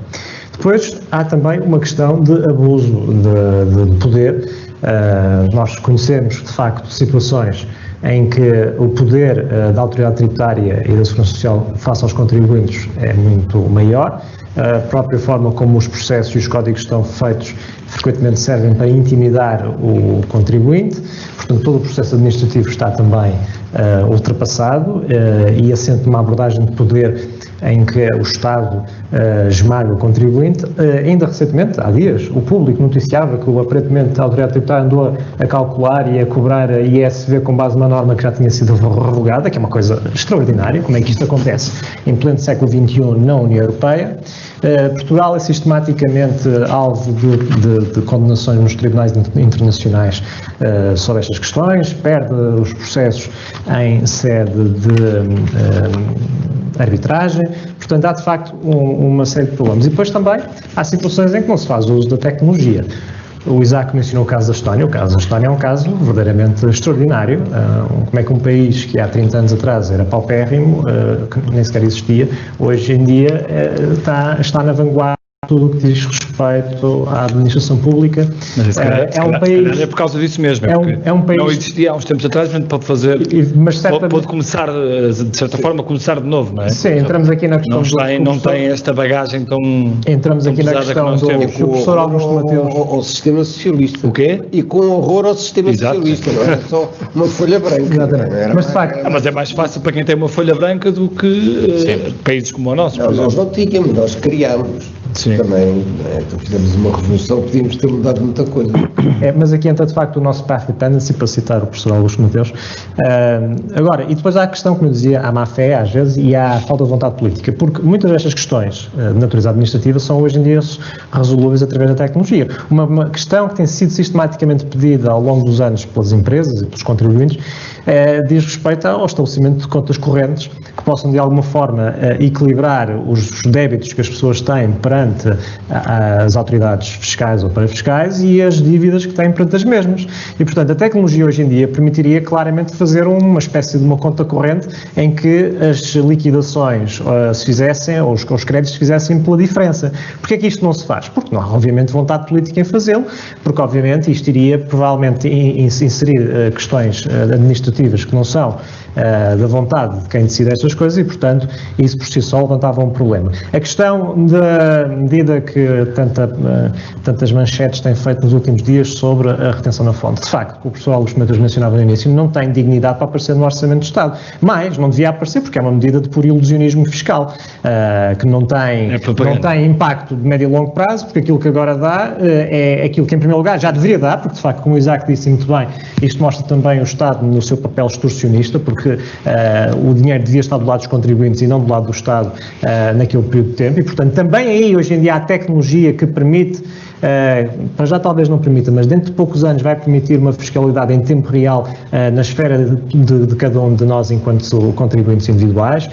Obviamente aí vai levantar outras questões, nomeadamente as questões relacionadas com o acesso à nossa privacidade que nós eventualmente damos à autoridade fiscal, mas certamente vai haver um instrumento que permita fazer essa fiscalidade em tempo real. Mas de um ponto de... e depois, claro, depois há a questão também que eu queria mencionar, que diz respeito à própria forma como nós gerimos a despesa fiscal. Nós em Portugal temos uma despesa fiscal que são equivalente, salvo erro, a 13 mil milhões de euros, em que o IVA é o imposto que mais contribui para essa despesa fiscal. Recentemente foi feito um trabalho de fundo nessa matéria, através de um grupo de trabalho que foi criado pelo Governo para estudar os benefícios fiscais. Concluíram que existem mais de 500 benefícios fiscais, que há cerca de 120 benefícios fiscais que não têm razão extra fiscal, ou seja, não se percebe porque é que existem.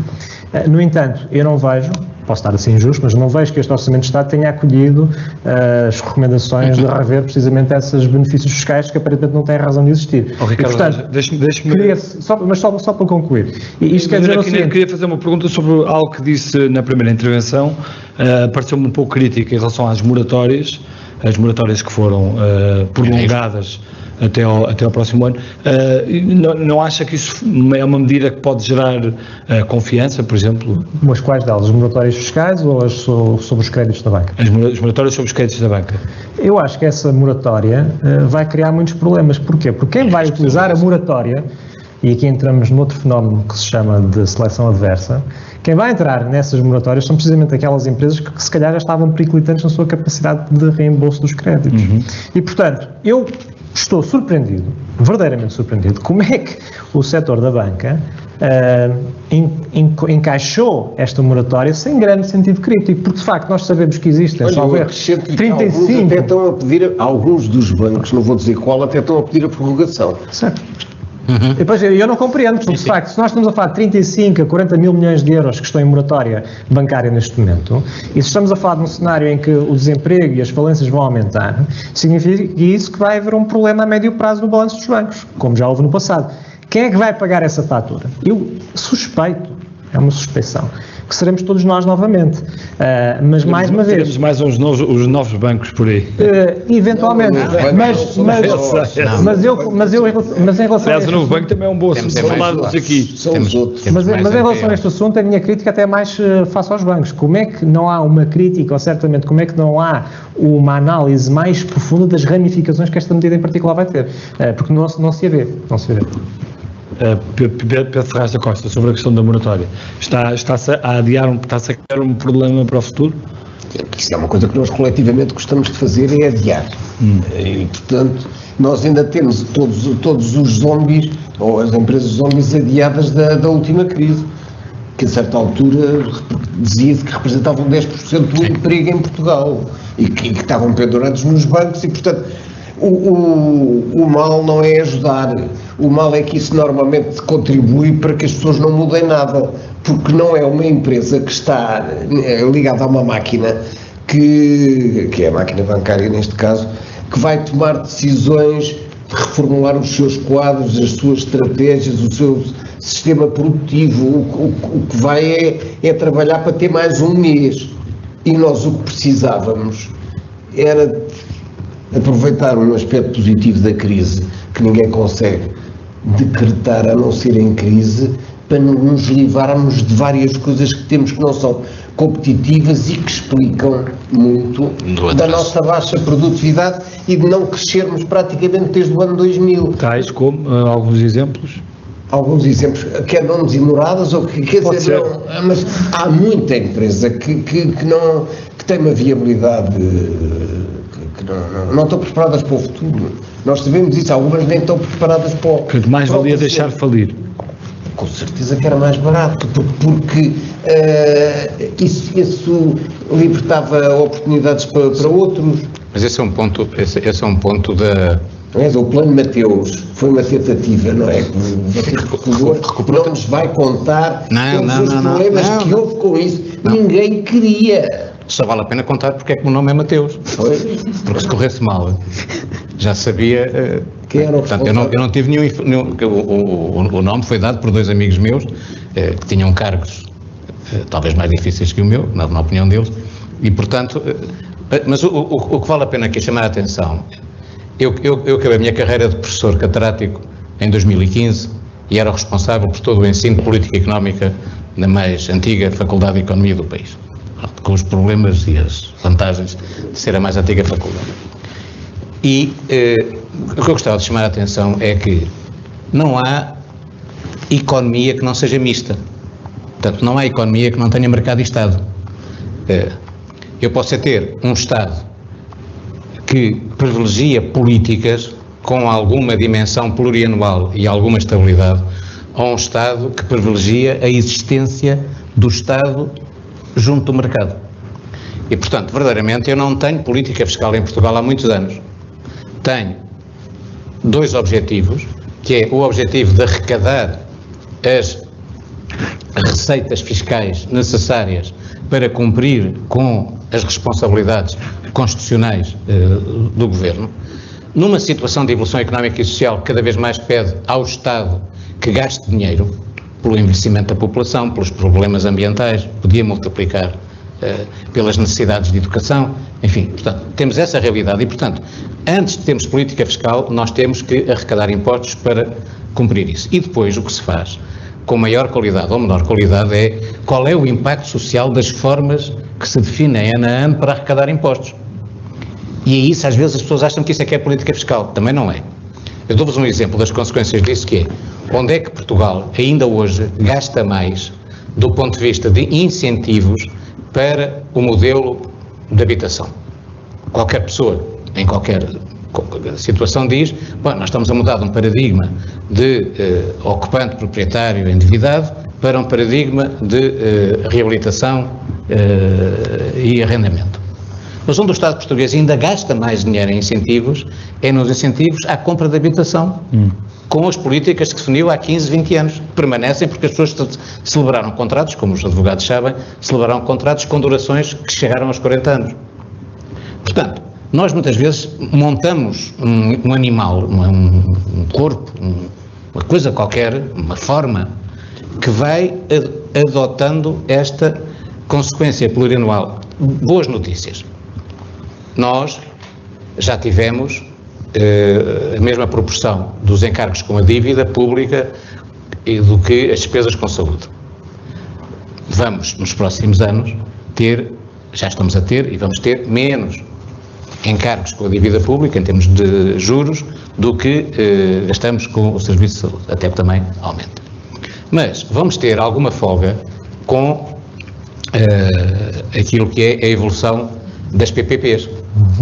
As célebres PPPs, algumas muitíssimo bem desenhadas, com contributos absolutamente excepcionais, nomeadamente a parte, suponho que a maioria de vocês são advogados, com contributos excepcionais do ponto de vista da contribuição técnica para fazer bons contratos de médio prazo, que é uma coisa que é muito desvalorizada, como se em Portugal toda a gente soubesse que uma PPP, como se as PPPs fossem todas iguais. Portanto, mas o que eu quero chamar a atenção é, os que estão na política e estão mais atentos já perceberam que os próximos 10 anos são muito mais favoráveis ao Estado português do ponto de vista das responsabilidades com as PPPs e, portanto, assistirão sempre, nos próximos anos, a uma tentativa de ver quem fica com a folga da redução do peso das PPPs, se é o Ministro das Finanças, se é outro Ministro, em articulação. Portanto, o que eu quero, 1.600 milhões este ano. O que eu quero dizer é, nós temos que não há gel para a relação entre o Estado e o mercado. Não é? Nem há gel para que os cidadãos não valorizem aquilo que são as decisões públicas no contexto da sua articulação com as consequências económicas e sociais. Portanto, elas são o que são. Muitas medidas são tomadas porque as pessoas querem ser reeleitas. Portanto, quando se organiza um orçamento, está-se a pensar na popularidade, está-se a pensar... O que também faz parte. O que faz parte é legítimo. Não, o estar em ano a ano é pior. Não tem mal nenhum. Não. Desde que temos um arranjo bonito. Mas faz parte que os políticos e os governantes queiram ser reeleitos. Não é? Uma crítica... É melhor uma legislatura do que... Uma crítica... Centralizar toda a política na eleição é evidente. Uma crítica que pode parecer injusta. Nós estamos no coração, porque as mudanças fazem-se por inteligência e por necessidade, nós estamos no coração de uma medida que seria excepcionalmente bem tomada neste orçamento, que era introduzir um orçamento plurianual para a saúde. Sim. Portanto, o plurianual aqui é enfrentar a pandemia vai para além de 2021, portanto, há um conjunto de investimentos, a saúde está no plano de recuperação, é a melhor oportunidade que nós temos para fazer a partir de agora, todos os orçamentos de saúde em Portugal são plurianuais. São para além dos 4 anos, que é o ciclo político-eleitoral, e, portanto, qualquer pessoa que pensasse uma semana sobre isto chegava à conclusão, é preciso um orçamento plurianual para a saúde, para não ter só orçamento de despesa corrente, para não andar a massacrar os fornecedores, paga, não paga... E para não comprar dezenas de ventiladores quando a crise... Isto pode parecer injusto porque estou a querer demais, não é? Eu devia querer apenas um bom documento, não devia querer a orçamentação plurianual para a saúde, mas nós não podemos discutir estas coisas, a não ser na lógica de sociedades que têm economias mistas, onde o Estado tem determinadas responsabilidades, onde o mercado tem outras responsabilidades, onde nós confiamos no Estado e confiamos no mercado, e eles se articulam para produzir uma economia mais dinâmica, mais competitiva, que produz mais justiça social. Isto, infelizmente, não é tratado. O que é tratado são pequenas coisas de pequena manipulação da opinião que as pessoas fazem, com custos gravíssimos para a dinamização competitiva da economia portuguesa. Eu estou globalmente de acordo. E eu acho que a questão em Portugal passa em larga medida também por adotar as boas práticas orçamentais. Nós temos uma coisa extraordinária em Portugal. Eu ainda esta semana estive a ler uma revisão da OCDE de 2019 sobre as práticas orçamentais dos vários países e é impressionante, pela negativa, que Portugal não tem ainda adotado o que se chama, na gíria, o Performance-Based Budgeting. Portanto, na prática, uma orçamentação feita por objetivos, para atingir determinados resultados, para que o contribuinte e os decisores políticos também em geral possam fazer a avaliação da qualidade com que se faz o gasto público e se de facto os recursos que são adstritos à atividade política e à atividade administrativa do Estado se produzem os resultados ambicionados em linha com as preferências dos eleitores. E, de facto, entre os países OCDE, apenas Portugal, Grécia e Luxemburgo, não sei porque Luxemburgo, mas Portugal e a Grécia têm, efetivamente, muita coisa em comum no que diz respeito a processos de contas públicas, não têm uma performance-based budgeting practice. E, portanto, isto deve fazer-nos pensar também na própria reforma do processo orçamental, na lei de enquadramento orçamental que prevê há muitos anos a existência de um balanço e de uma demonstração de resultados do Estado que até hoje está por produzir, e isto, como eu dizia, faz com que nós tenhamos também que pôr pressão sobre os decisores para que a forma como os cidadãos e a forma como o gasto público é feito possa ser feita de forma mais eficiente e com melhor qualidade, para que depois, de facto, não nos percamos nesta discussão muito pobre e taticista e de curto prazo, se criamos este benefício fiscal naquela zona cinzenta onde ninguém está a ver, para que é que queremos a política fiscal, se vamos gastar mais aqui ou mais acolá. Dentro das prioridades orçamentais em Portugal temos de facto questões que às vezes são difíceis de compreender. O caso da saúde é um deles. A saúde em Portugal representa cerca de 12% do gasto público total. Ora, na média da OCDE, em média estamos a falar de um gasto público na saúde de 15% da despesa pública total. Portanto, temos uma questão em Portugal de falta de afetação de recursos à saúde, mas temos depois também um problema de organização, porque aquilo que nós começamos a sentir hoje em dia é que os hospitais não estão minimamente preparados para lidar com uma segunda vaga a sério, que não há provavelmente orientações de gestão para o conjunto dos hospitais, ou seja, provavelmente são os médicos que estão a desenrascar, cada um por si, formas de melhor gerir uma eventual segunda vaga. Em Portugal somos dos países onde as pessoas utilizam maior fração dos seus recursos para fazer o que se chama out of pocket payments no domínio da saúde. Perto de 30% da despesa dos portugueses em saúde é de facto feita às expensas próprias, o que é um absurdo, tendo em conta a forma como o próprio Serviço Nacional de Saúde está pensado. Das duas, uma, ou a despesa out of pocket não faz sentido, ou então não faz sentido o Serviço Nacional de Saúde. Claro. Não podemos é ficar entre os dois. Mas estas são questões que não são tratadas se nós não sabermos aferir a qualidade com que o gasto público é feita. Deixem-me só terminar, até porque já passou quase uma hora aqui deste debate, e só porque estamos a falar das medidas e desta intervenção do Estado, etc. Uma das medidas que tem dado mais discussão entre o Governo e as esquerdas é a questão do aumento do salário mínimo. É quase que um aumento porque tem de ser. Isso faz sentido quando as empresas estão muito aflitas? Faz sentido essa medida? Pode ser. Faz como política económica. As economias mais dinâmicas, mais competitivas, mais justas, são as que têm menos medo da realidade. Portanto, se eu tenho medo da mudança, eu mudo menos e, portanto, não progrido. Por isso é que é importantíssimo perceber onde é que está o nível da estabilidade que tem que ser oferecida a uma população e onde é que está o nível do incentivo para a mudança que tem que ser também oferecida a uma população. E, portanto, em todas as economias que fizeram bons percursos, o que elas têm que fazer, e está no coração da pergunta, o que elas têm que fazer é criar um quadro que acelera a mudança positiva e reversível. Qual é esse quadro? É organizar as empresas com mais capital humano, nível mais elevado de competência e nível mais elevado de rendimento obtido pelos trabalhadores. Portanto, os salários, isto custa a entender, mas é absolutamente verdade. Bem sei que posso ser acusado de elitismo e posso ser acusado de mil e uma coisas, estou rigorosamente nas tintas, em bom português, para isso, porque os aumentos de salários fazem-se como? Fazem-se criando condições para que as empresas se tornem mais produtivas e mais competitivas, mas sobretudo porque precisam, nesse processo de contratar pessoas mais qualificadas, portadoras de mais competências. Portanto, não é o salário de cada pessoa individualmente que é aumentado.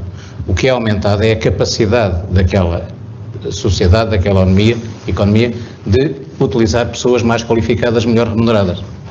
E, portanto, o salário mínimo podia aumentar no quadro de uma coisa que o Pedro Ferraz da Costa disse, como uma alavanca, com outras, para poder acelerar a transformação da estrutura empresarial portuguesa. Mas eu só podia aumentar o salário mínimo se tivesse política fiscal para promover fusões e aquisições, para promover a constituição de plataformas de exportação. Nenhuma empresa hoje exporta sozinha. Qualquer produto com algum valor mais comprado à escala global é a colaboração de 10 mil, 15 mil, 20 mil empresas. E, portanto, se eu tivesse uma política económica e fiscal indutora de um conjunto de mudanças, por exemplo, nós estamos sempre a pensar que Lisboa, como região mais desenvolvida de Portugal, tem que redistribuir rendimento para o resto do país. É a visão da política de coesão. Muitas vezes. Há outras visões mais corretas. Ora, o que está aqui em causa, quer em Portugal, quer na Espanha, quer na Itália, quer na Suécia, quer na Finlândia, é as regiões mais desenvolvidas interagirem mais com as regiões menos desenvolvidas. O grande instrumento de coesão é Lisboa precisar do Alentejo para vingar no contexto europeu e mundial. E, portanto, o que faz falta é a interação, o que faz falta é a colaboração. Se eu desenhar políticas para isso, eu tenho uma medida correta, que é o aumento do salário mínimo, como alavanca para empurrar para cima a organização empresarial, a produtividade, a competitividade, porque faz parte das regras do jogo. Se eu não tiver essas medidas, o aumento do salário mínimo nesta altura é sempre problemático. Claro, são valores também não muito significativos. Depois exagera-se, porque Portugal tem um salário mínimo com 14 meses, a maior parte dos valores que as pessoas encontram nas consultas que fazem na internet são salários de 12 meses, convém ter a noção que o nosso salário não é tão baixo quanto estou a comparar 12 com 14, o que não é aceitável, mas continuamos com níveis de salário mínimo baixo, mas o nosso problema é mais geral, é toda a estrutura de remuneração, porque temos, obviamente, e depois temos... Aqui, talvez, a principal questão é, eu posso ter medidas avulsas para uma situação tão complexa. Eu acho que não há uma visão, e calava-me com esta, não há uma visão das dificuldades de estar na linha de partida para o plano de recuperação. Claro. Ou seja, as preocupações do Bernardo são corretíssimas do ponto de vista, mas não é muito diferente fazer este plano de recuperação de fazer boa programação estrutural, e Portugal fez boa programação estrutural. Eu colaborei muito mais ao nível da avaliação, não se liga muito ao nível da avaliação. Embora muitos fundos tenham ficado por executar. Exatamente. E fez-se muita asneira, mas também se fez coisas muito bem feitas, e quando comparamos, também trabalhei muito para a Comissão, portanto para todos os países europeus, não estou só a olhar para Portugal, e portanto não devemos ter uma má, como o Governo agora tem insistido, e bem, na minha opinião, não devemos ter uma má percepção específica sobre Portugal. Agora, para que haja plano de recuperação, é preciso que haja empresas. O que é preciso compreender é que eu tenho que fazer chegar as empresas, aos próximos 9, 10, 11 meses, tenho que as fazer chegar em condições de poderem recuperar. Não posso perder. Penso que tem essa noção. Quando foi da crise financeira, da crise de dívida soberana, esta última crise, sim, nós perdemos, em termos da população empresarial, se fosse população, pessoas, tínhamos perdido Lisboa, Açores e Madeira. Se vocês houvesse um jornalista que tivesse de dar uma notícia num telejornal, abrir um telejornal, olha, a população de Lisboa, dos Açores e da Madeira já não existe. Era uma notícia tétrica, mas foi o que se perdeu no tecido empresarial português com as consequências da crise. E ainda ficaram uns que foram perdidos. Ainda ficaram ainda ficaram algumas. Pronto, e nós não temos que estigmatizar as pessoas. O modelo de iniciativa empresarial em Portugal é um modelo com muitos limites qualitativos, mas embora com uma boa dimensão quantitativa, não é? Portanto, basicamente aqui é uma questão de há política económica ou não há política económica. Bom. E portanto, como não há muita política económica, corro o risco de cometer aqui um conjunto de erros que, e se vou discutir se posso ou não posso aumentar o salário mínimo, nós podemos aumentar o salário mínimo. E temos um conjunto de instrumentos financeiros, temos um conjunto de medidas de política económica que podíamos tomar. Deixa-me ouvir o Pedro Ferraz da Costa sobre esse assunto. Do emprego não público, 16% é em atividades que não são atividades económicas propriamente ditas, e nós temos instituições de solidariedade social que representam 16% disso. É enorme o número de pessoas que estão nesses setores, onde aumentar o salário mínimo neste momento parece-me que é financeiramente impossível. A Alemanha criou um salário mínimo pela primeira vez há 3 ou 4 anos. Isentou essas atividades. Exatamente. E, portanto, houve algumas atividades ligadas ao desporto, à solidariedade social, à cultura e tal, foram isentas, porque... Que nem todos aguentam esse... Exatamente. Agora, em relação às empresas, é evidente que abaixo não faz muito sentido, em termos de preparação para o futuro, ter organizações que estejam dependentes de poderem manter salários ao nível da questão. Mas é fundamentalmente um problema das micro. E a solução é fazer com que elas cresçam, porque se elas crescerem têm que admitir outras pessoas, e se tiverem que admitir outras pessoas vão procurar pessoas com mais habilitações do que as que têm e estão preparados para lhes pagar mais. O que nós devíamos era aumentar o salário médio. Pois, isso é que era o fundamental. Isso é um resultante. Agora, este só se faz... Mas se aumentar o salário mínimo, o salário médio... é o governo que dá. Ou é o salário mínimo que se vai aproximando cada vez mais do médio? É o governo que dá. O governo deu o aumento do salário mínimo. Sim. É por isso é que os ministros gostam imenso de aumentar o salário mínimo. Não é porque não tenham de acordo com estes outros argumentos. Eles também sabem que eleições do próximo ano, é como dizíamos há pouco. Ricardo Rocha. Sobre esta questão, acho que todos estamos de acordo que o salário mínimo, apesar de ser elevado face ao salário mediano, que geralmente é o benchmarking que se faz face aos outros países, é um salário que nominalmente é baixo e, portanto, naturalmente pode ser atualizada a taxa de inflação, até um pouco acima disso. A questão, acho que tem mais a ver com a forma como o salário mínimo depois é desenhado, ou seja, eventualmente podíamos ter em Portugal um salário mínimo que fosse corrigido pelas diferenças regionais que existem, como de resto fazem outros países, salvo o caso da Suíça, que tem salários mínimos cantonais, penso eu. E, no fundo, o que é importante é, de facto, sairmos dessa lógica de pensamento do salário mínimo. E aí eu acho que, por exemplo, o governo, as entidades do Estado, têm um papel que pode ser, que é meritório e que poderia ser pensado. Era todos os anos publicarem, uma coisa muito simples, publicarem qual é o salário médio por cada profissão ou por cada área de formação universitária ou de cursos profissionais, etc. Fazer uma espécie de um ranking que toda a gente pudesse ir consultando anualmente e até talvez com o detalhe regional, porque essa informação existe, a Segurança Social tem essa informação, é uma informação que custaria zero em termos marginais ao Estado publicar, e era também uma forma de permitir aos jovens estudantes que estão hoje em dia a entrar, quer aqueles que estão a entrar para a universidade, quer aqueles que estão a sair da universidade, poderem melhor orientar as suas escolhas, porque efetivamente eu tenho 5 filhos, mas nenhum deles nessas idades ainda, mas se algum deles um dia me vier perguntar, olha, para que área é que eu vou? E eu vou dizer, olha, acho que, em primeiro lugar, a área que tu gostas, como é natural, em segundo lugar, ver os salários médios que se praticam em cada setor e, provavelmente, se fosse hoje, dizia, olha, vai trabalhar para uma empresa com uma dimensão média alta, porque é provavelmente onde tens maior capacidade não só de aprender, como de evoluir. E esta informação é a informação que, de facto, a custo zero, ou próximo zero, podia produzir, e acho que era um input importante. De resto, o INE divulgou há cerca de um mês atrás, em agosto, um relatório que aponta já neste sentido, que resultou de um questionário feito com as empresas. Portanto, ainda não é o trabalho sistematizado que eu aqui sugeri, mas é certamente um preâmbulo nesse sentido. E é curioso, porque as áreas que são mais requisitadas são áreas relacionadas com a engenharia, com a economia, com a gestão, mas depois também se continua a haver muita solicitação de funções de trabalhos que não requerem necessariamente formação superior. E isto é importante porquê? Porque mostra, por um lado, que às vezes a realidade não é bem aquela que os policymakers desejariam, e em segundo lugar mostra que, de facto, há ainda aqui um caminho de grande crescimento e grande desenvolvimento que as empresas têm que fazer em matéria de valor acrescentado, porque só quando acrescentarem valor é que depois, obviamente, podem remunerar os fatores de produção, entre os quais o trabalho. Portanto, há aí um caminho a fazer que não se resolve de um dia para o outro, mas, como digo, pequenas medidas, quer de desenho de política, quer de facultação de informação, podiam ajudar no sentido certo. Isaac, para terminar, sobre esta questão do salário mínimo e da oportunidade da medida. Eu acho, obviamente, que do ponto de vista económico faz sempre sentido aumentar o salário mínimo. O timing, uma vez mais, é que não sei se é o correto.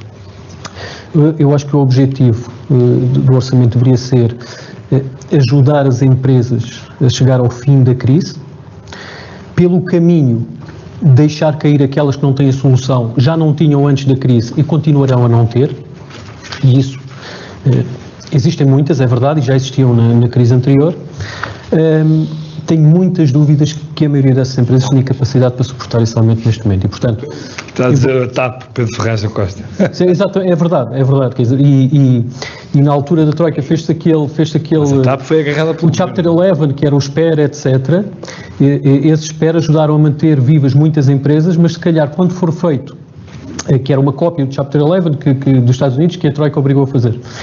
Quando se for fazer a avaliação dessas empresas, se calhar concluir-se-á que a maior parte daqueles que foram sujeitos a um PER acabaram em insolvência. E no meio levaram muitos fornecedores com eles. Portanto, é esta análise que eu acho que... A TAP é um problema de política económica, porque a TAP está sujeita, escolheu-se um caminho para a reestruturação da TAP, que é um caminho que, se não for alterado, conduz a uma redução estratégica imensa do valor da TAP. Mais valia ter fechado a TAP e abrir uma lado? Não. Mais valia ter política económica bem feita. Quando nós privatizamos, quando um governo privatiza, não pode ter apenas política financeira. Tem que ter política económica. Ou seja, quando privatiza, tem que ter atenção à concorrência e tem que ter as consequências em termos de competitividade, emprego.